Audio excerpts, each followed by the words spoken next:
Which daughter is yours? The question came from the head of a table long enough to seat 14. Only 7 chairs were occupied. The chandelier above cast precise circles of light onto white linen, crystal stemware, and the composed faces of people who understood that dinner with Kieran Duval was not dinner. It was an audition.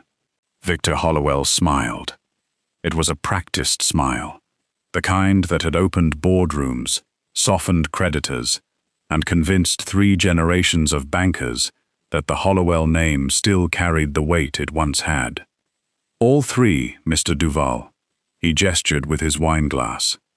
My eldest, Margot. She studied at the Sorbonne. A nod toward the young woman in ivory silk. Delphine, who manages our family's charitable foundation, the one in emerald. And Colette, who has just completed her master's in art history. The youngest, in silver, with diamonds at her throat. Kieran Duval acknowledged each woman with the courteous attention of a man fulfilling a social obligation. Then his gaze shifted, past the 3 sisters, past the empty chair beside Colette, to the woman sitting at the far end of the table, 3 seats removed from the nearest Hollowell, as though the family had arranged itself around a gap and she had been placed inside it. She wore a navy dress, simple, collarless, without jewelry. Her hands rested on either side of an untouched bread plate. Her dark chestnut hair was pulled into a low chignon that revealed the clean line of her jaw and the quiet composure of a face that had learned, long ago, not to expect inclusion. Kieran looked at Victor. You mentioned 3. Victor's smile held. I did. There are 4 women at this table. The chandelier hummed. Margot's fork paused above her salad. Delphine studied her wine.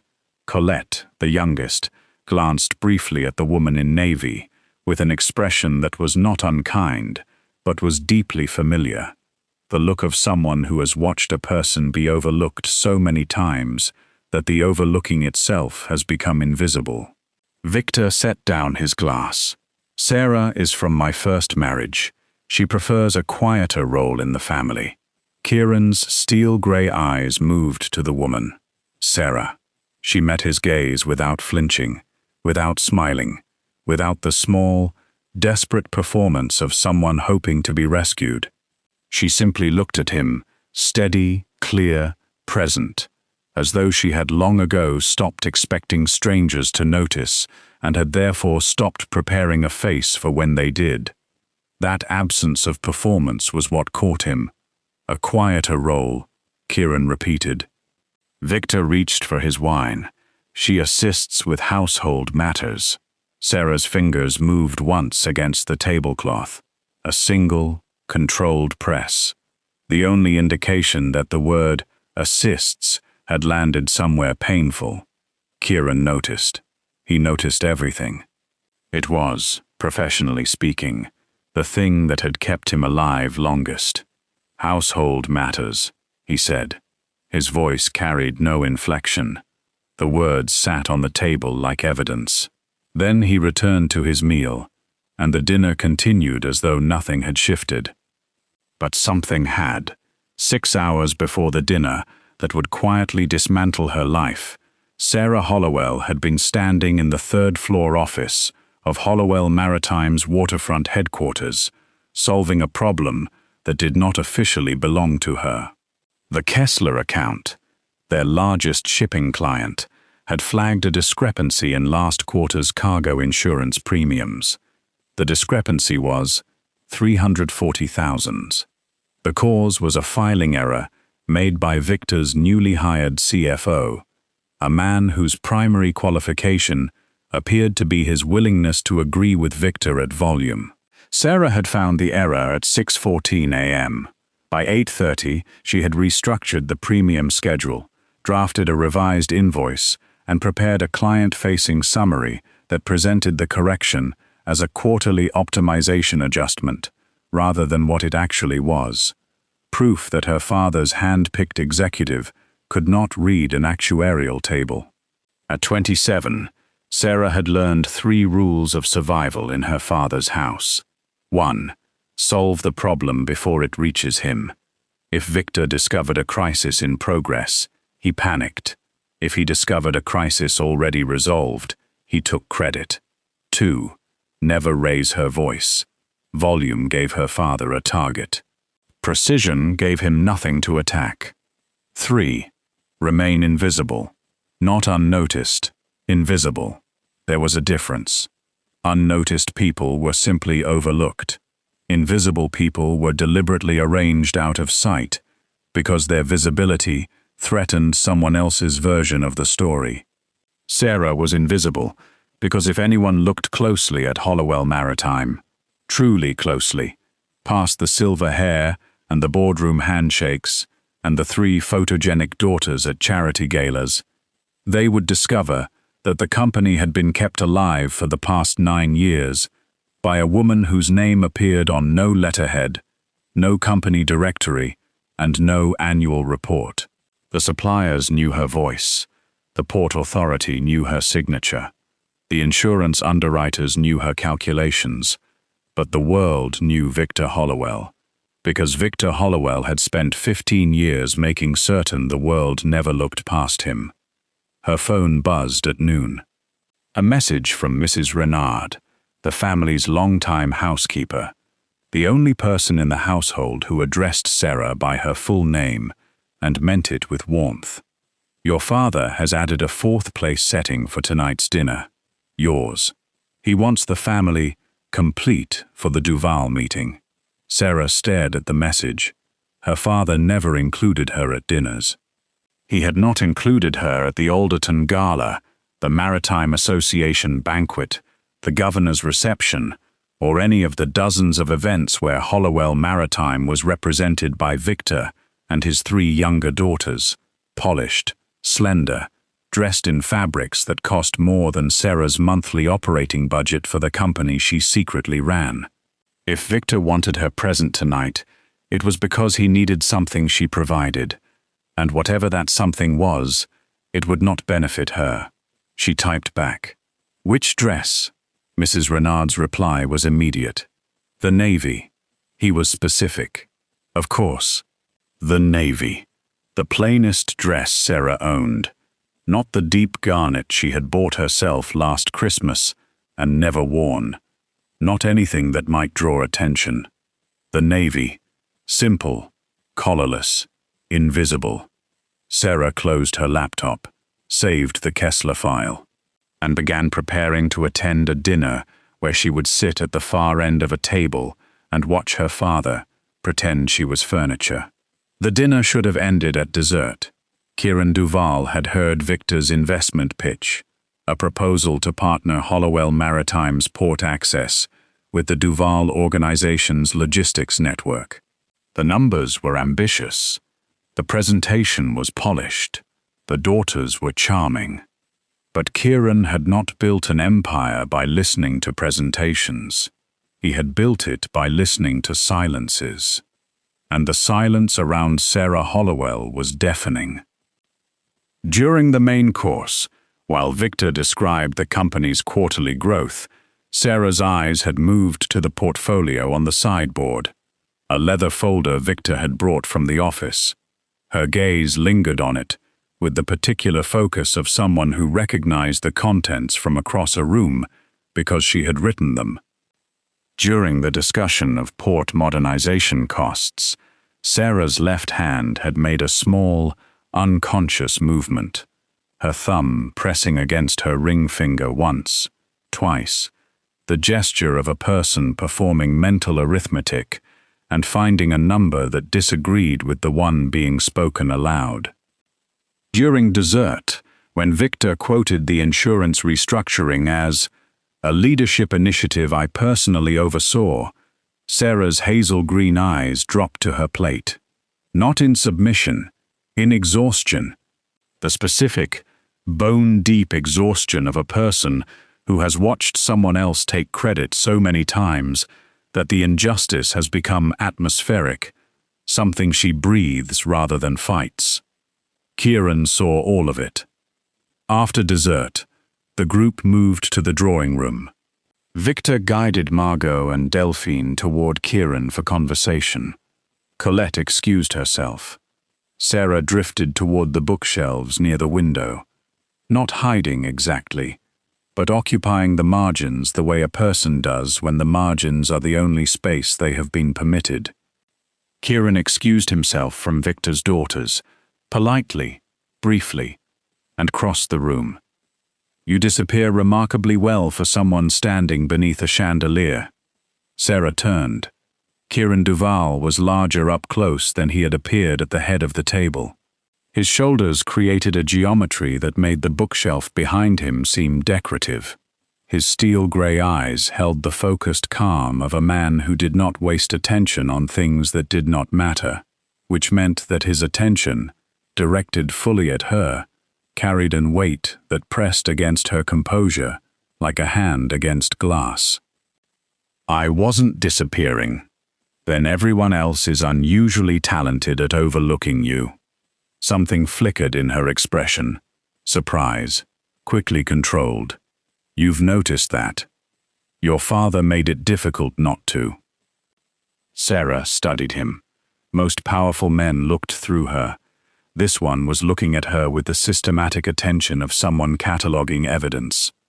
"What did you notice?" she asked. The question was quiet but precise. The voice of a woman accustomed to conducting audits, not conversations. "During the main course, your father quoted a quarterly growth figure. You disagreed." Her fingers stilled against her sleeve. "How could you possibly know that? You do arithmetic with your left hand.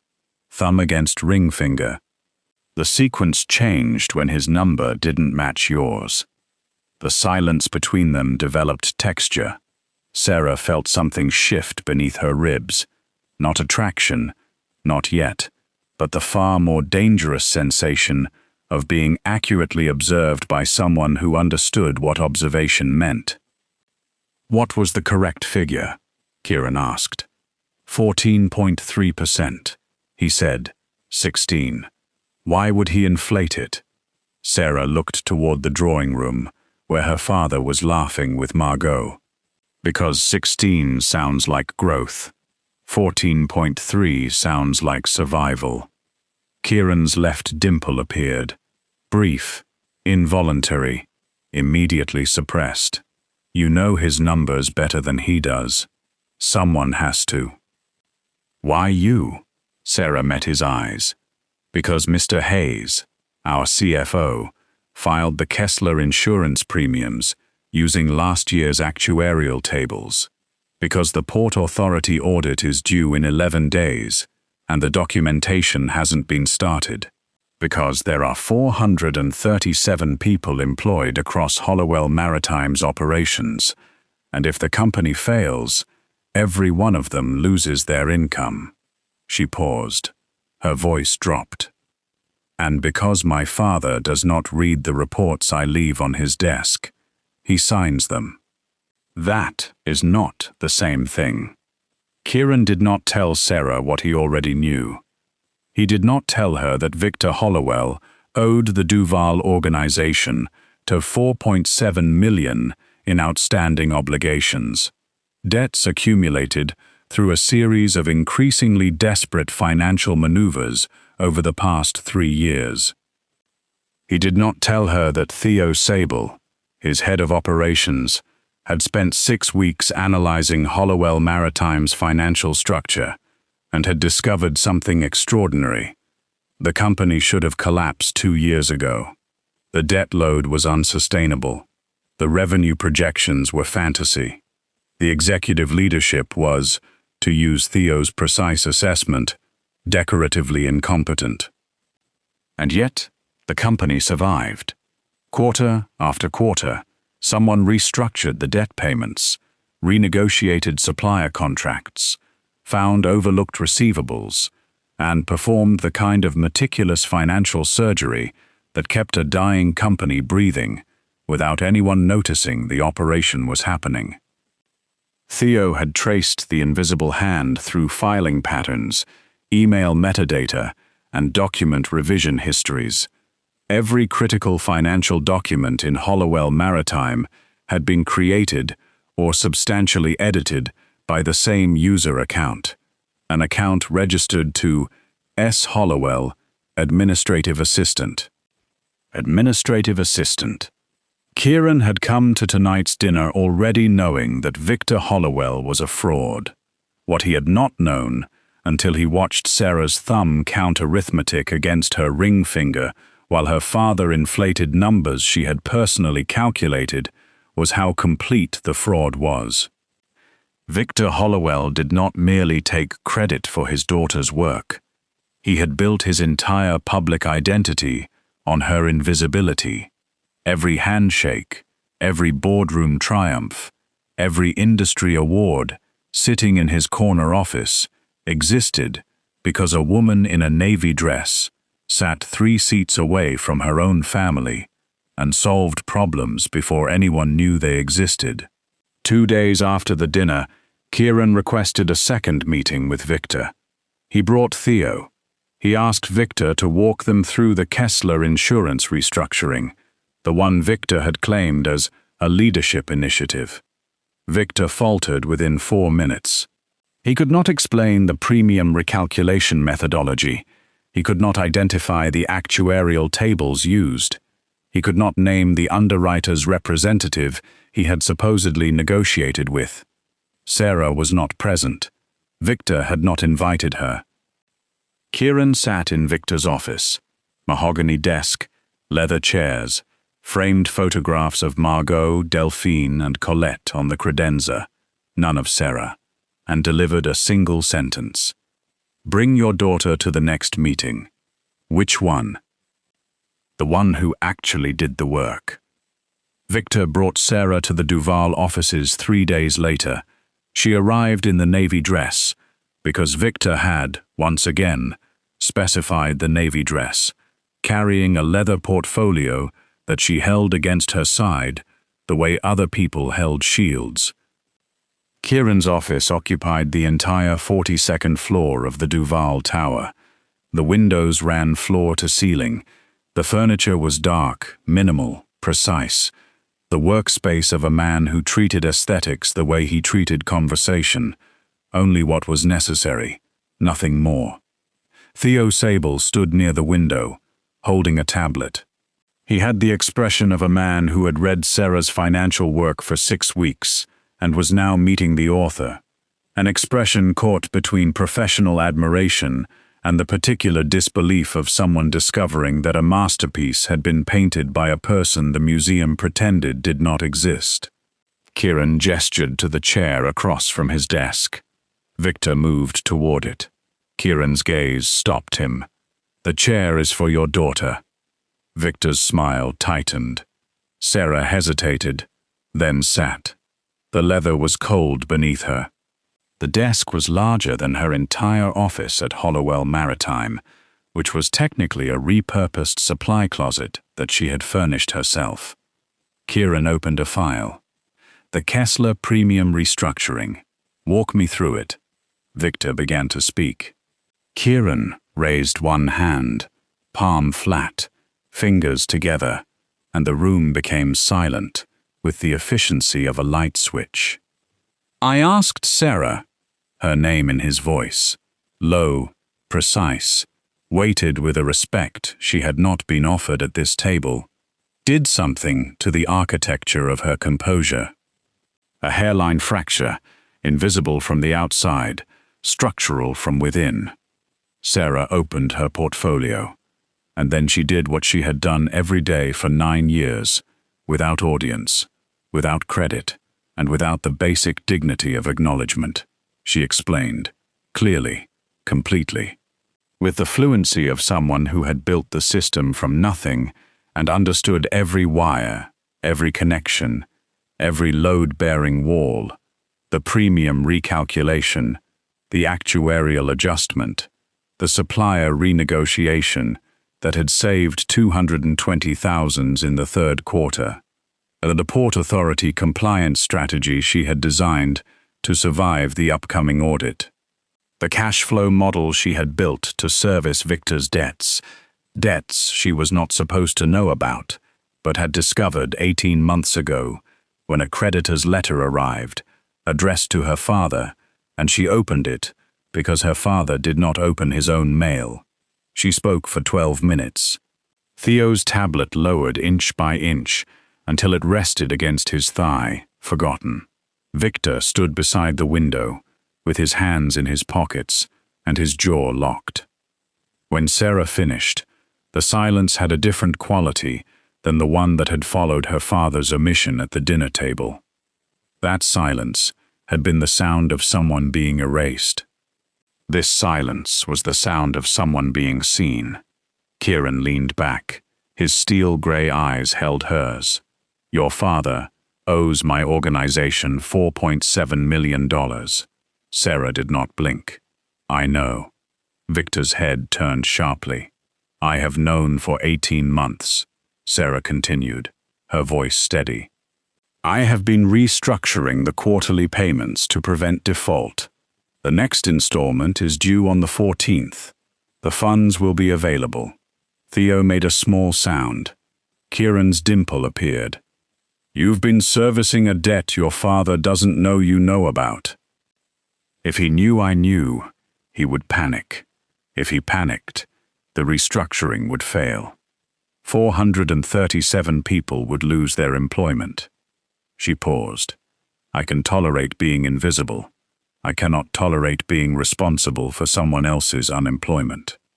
What followed was not a courtship. Sarah would have rejected the word immediately, and Kieran would have found it imprecise. What followed was a series of meetings, financial meetings, strategic meetings, operational reviews, during which two people who had spent their lives solving problems in silence discovered that silence, shared, could become something else entirely. Kieran invited Sarah to review the Duval organization's legitimate shipping operations. He told Victor it was a condition of the debt restructuring. This was true. It was also an excuse. Sarah arrived at the Duval offices every Tuesday and Thursday at 9 a.m.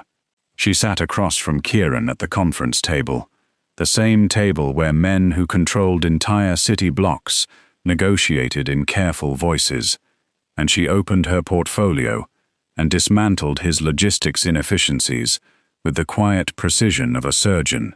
"Your Eastport warehouse lease expires in 4 months. You're paying above market rate. I'm aware. You're not renegotiating. The landlord is difficult. The landlord's son owes your organization a favor from the Callaway incident last March. Renegotiate through the son. You'll save 11% annually." Theo, sitting in the corner, looked at Kieran with the expression of a man watching his boss get outmaneuvered by a woman in a navy dress. Kieran's dimple appeared. He did not hide it this time. By the 3rd week, the meetings had developed a rhythm. Sarah would arrive with her portfolio. Kieran would have coffee waiting, black for him, with cream for her, because he had noticed on the 2nd meeting that she added cream and had simply started providing it without being asked. She noticed. She did not mention it. But on the 3rd Thursday, she arrived with a small paper bag and set it beside his coffee without comment. Inside was a pain au chocolat from the bakery on 7th, warm, precise, the kind of small luxury a man who wore only black and drank only black coffee would never buy for himself. Kieran looked at the pastry, then at her. A bribe, an optimization. Your blood sugar drops at 10:15. Your decision-making deteriorates by approximately 4%. The pastry is an investment in operational efficiency. Theo left the room to laugh in the corridor. And somewhere between the lease negotiations and the warehouse audits, between the cream in her coffee and the pastry beside his, between the precise language they used to discuss shipping routes and the increasingly imprecise way their eyes held each other's when the spreadsheets were closed, something shifted. Not dramatically, not with the cinematic urgency of a declaration or a stolen kiss. It shifted the way a foundation shifts. Deep, structural, invisible from the surface, irreversible once it moves.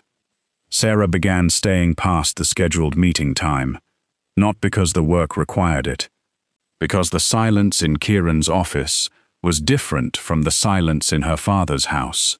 In her father's house, silence meant erasure. In Kieran's office, silence meant presence, the particular, undeniable presence of a man who had noticed her arithmetic, remembered her coffee preference, and never once called her an assistant. Victor discovered the meetings on a Wednesday.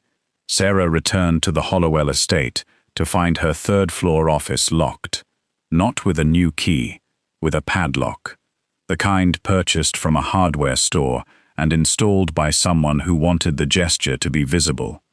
Her files were gone. Her laptop, the personal one, purchased with her own salary, had been removed from her desk.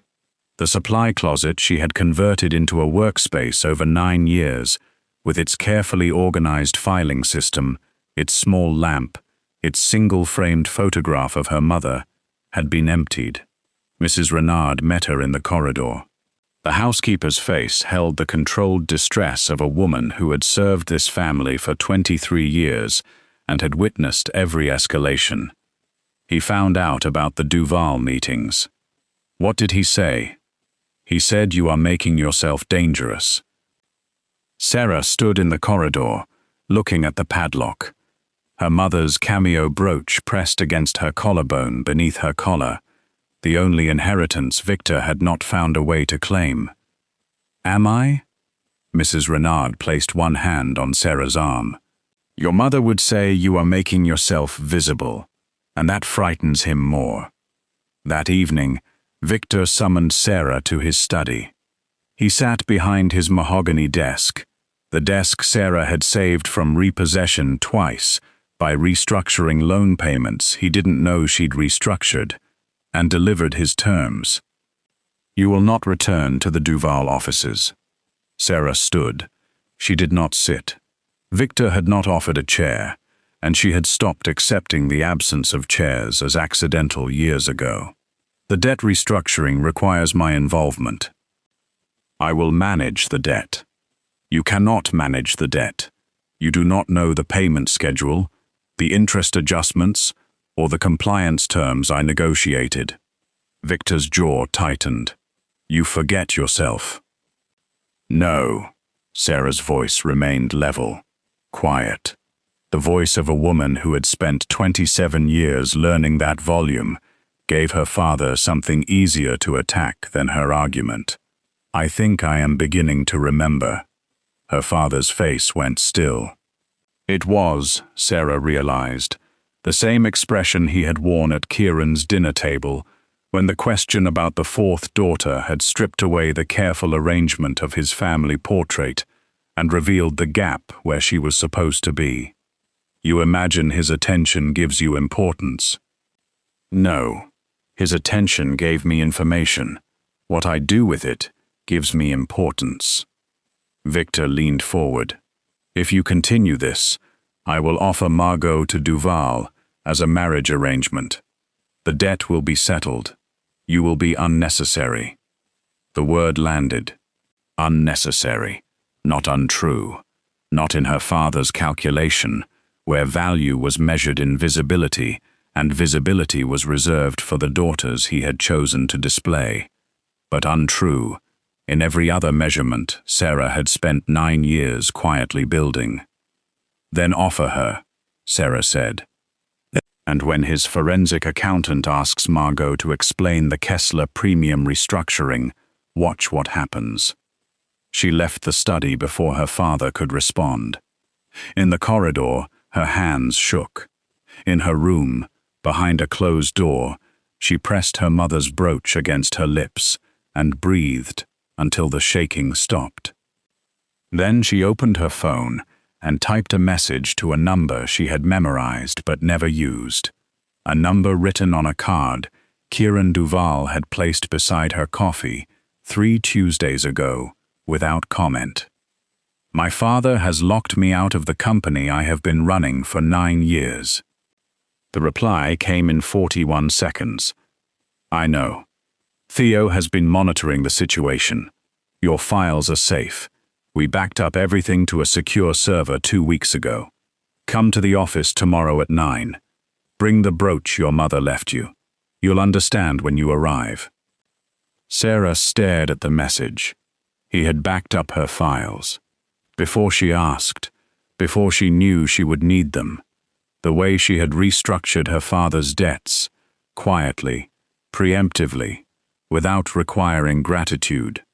Someone had done for her what she had spent her entire life doing for everyone else. She sat on the edge of her bed in the dark and cried for the first time in 4 years, not from sadness, from the specific, overwhelming relief of being seen by someone who understood what seeing meant. Sarah arrived at 9. Kieran was waiting, not behind his desk, but standing beside the conference table where a legal document lay open, its pages weighted with a crystal paperweight that caught the morning light. Theo stood near the window.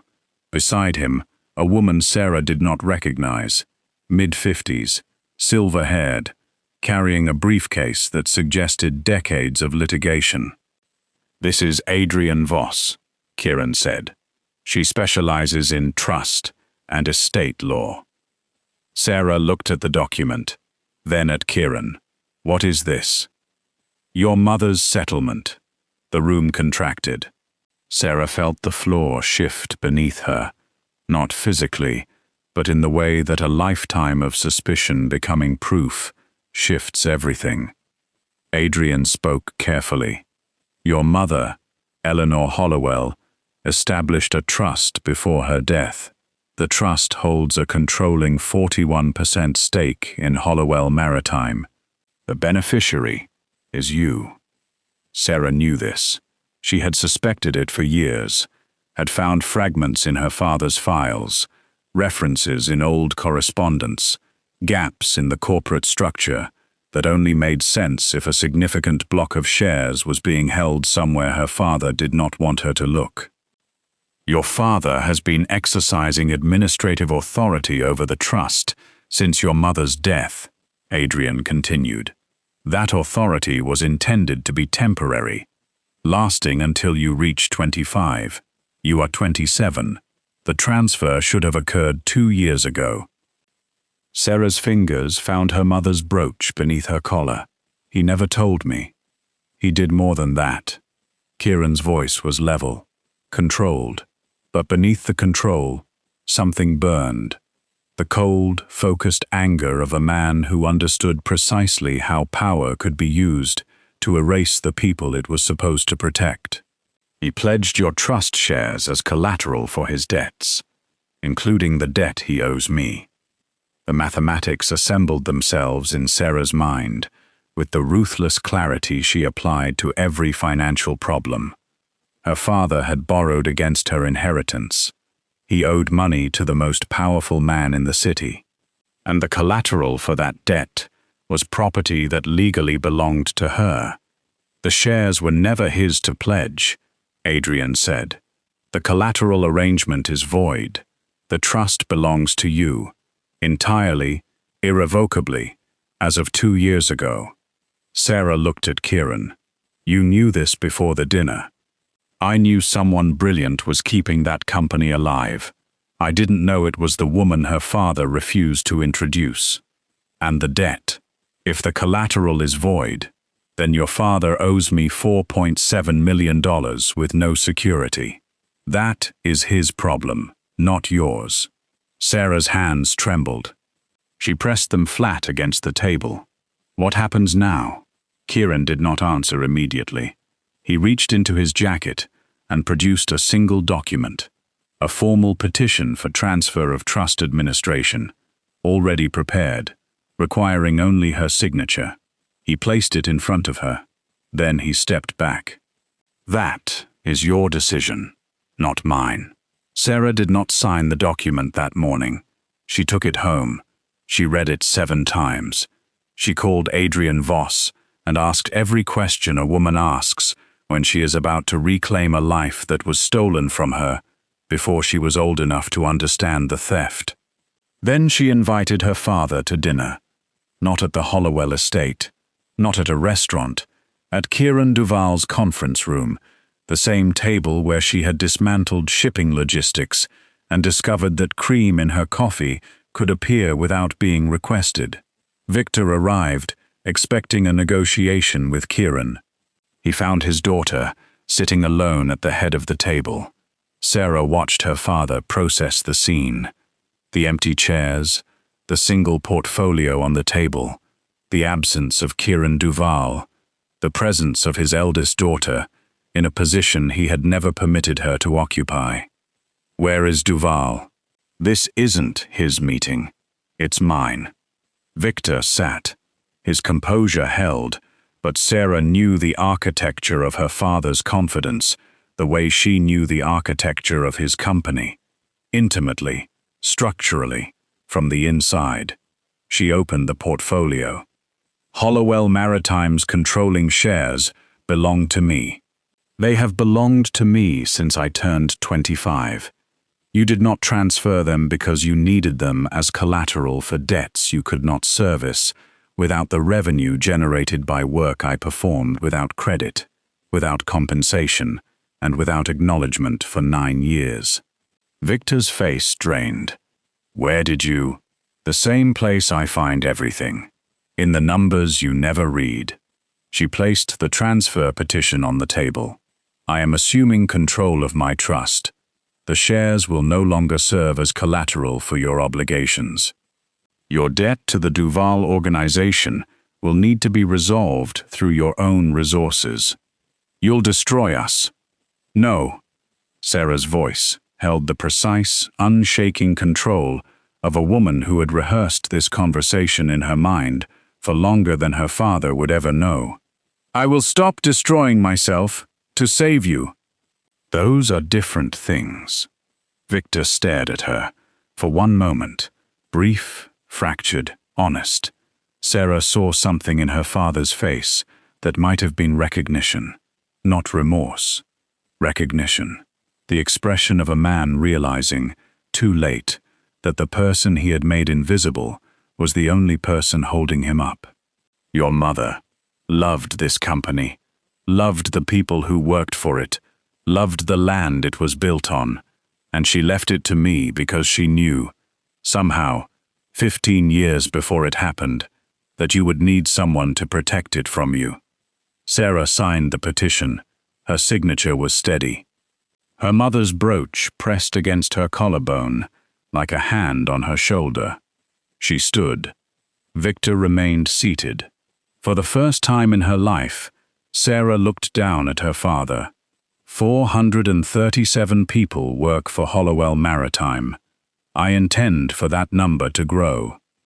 You are welcome to remain involved, but you will no longer make decisions about my property, my company, or my life without my knowledge and my consent. She picked up the portfolio and walked toward the door. In the corridor, Kieran Duval leaned against the wall, arms crossed. Steel gray eyes steady. He had not entered the room. He had not spoken. He had not rescued her, negotiated for her, or fought her battle while she watched. He had given her the evidence, the legal counsel, the conference room. And then he had stood at the door and let her fight it herself. Sarah stopped in front of him. Her hazel green eyes held his gray ones. Her hands still trembled. You could have told him yourself. It would have been faster. Kieran's dimple appeared. Faster isn't better.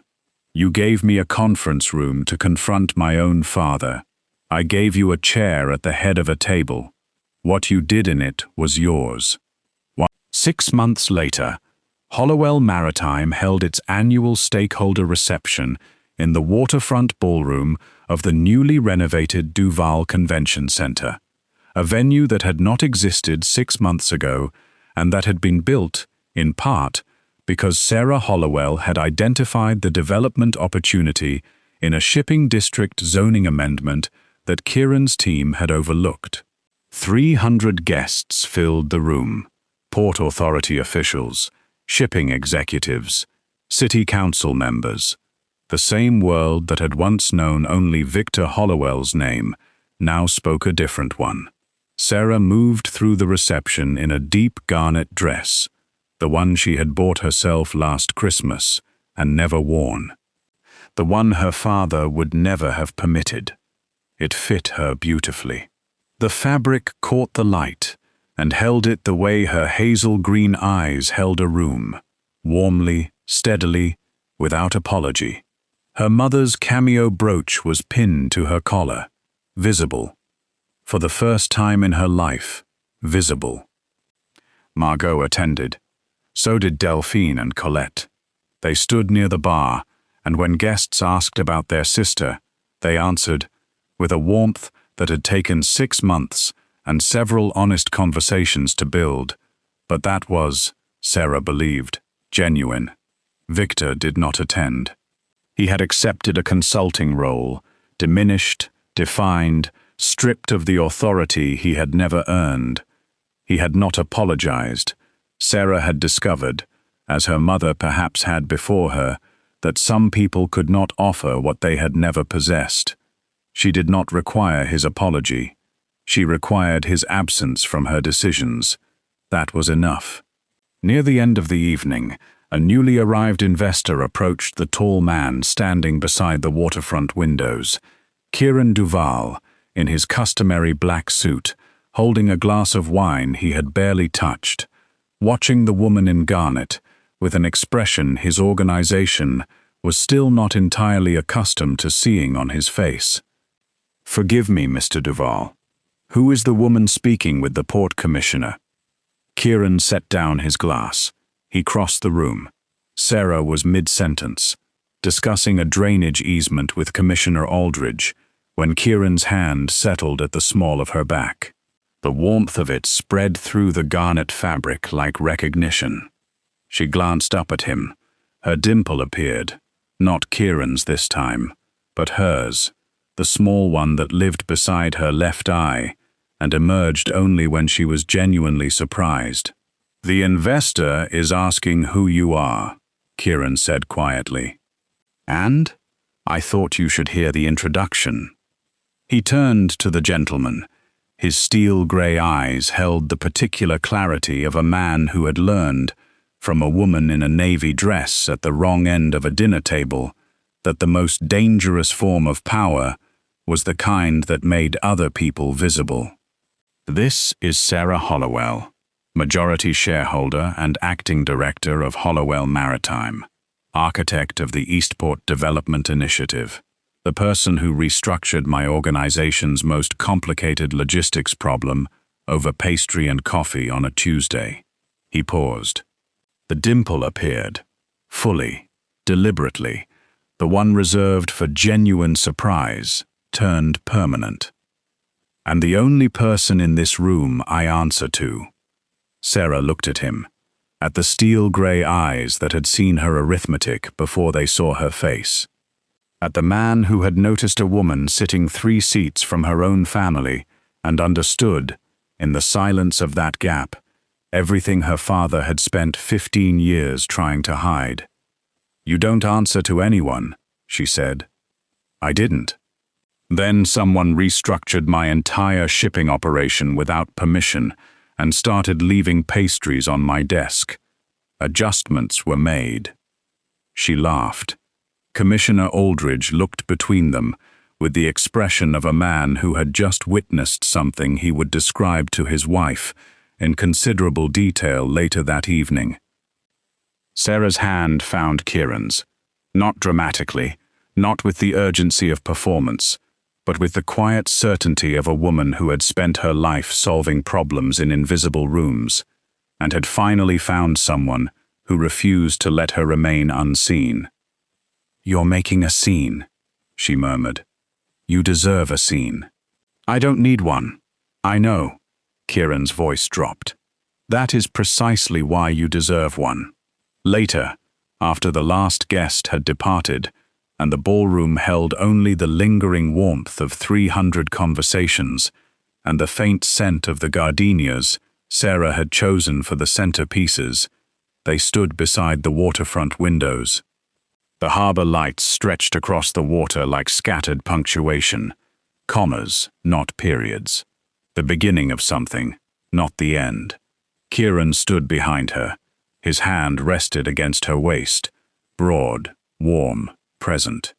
Sarah leaned back against his chest, not because she needed support, but because the man behind her had earned the right to feel needed by someone who had never needed anyone. "You asked my father which daughter was his," Sarah said. "I did. He pointed to everyone except me." Kieran's chin rested against the top of her head. His loss. Sarah smiled, for a while. She turned to look at him, hazel green eyes meeting steel gray, the woman who had been omitted and the man who had noticed the omission, the invisible backbone and the quiet observer. Two people who had built empires in silence and discovered that silence, shared, could hold more than any introduction ever spoken. "And not anymore," she said. And Kieran Duval, the most feared man in the city, the man who spoke in measured sentences and smiled in structural earthquakes, pressed his lips to her temple and murmured the only words that had ever mattered more than the ones he kept inside. "Not anymore." If this story reached you tonight, really reached you, past the scroll, past the noise, past everything competing for your attention, then maybe it found you for a reason. Maybe you know what it feels like to be the person who holds everything together while someone else holds the microphone. Maybe you've been the invisible backbone. Maybe you're still waiting for someone to notice the gap where your name should be. Let me tell you something. You are not the omission. You are the answer to a question nobody thought to ask. And someone, somewhere, is already paying attention. They just haven't reached your end of the table yet.